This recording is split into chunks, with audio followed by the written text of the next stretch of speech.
காலமெல்லாம் உன்னை நான் சுமப்பேனே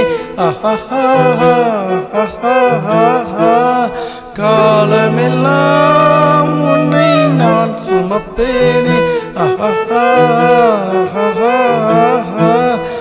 மாமன் உன்னை கண்டு ஏங்கு மல்லி தண்டு தோளில் என்னை அள்ளிக்கொண்டு தூங்க வைப்பாய் அன்பே என்று என் கண்ணில் நீதானம்மா. உண்ணாமல் உறங்காமல் உன்னால் தவிக்கும் பொண்ணு மணியன் நெஞ்சுக்குள்ளே இன்னாருன்னு சொன்னால் புரியுமா? அது கொஞ்சி கொஞ்சி பேசுறது கண்ணில் தெரியுமா?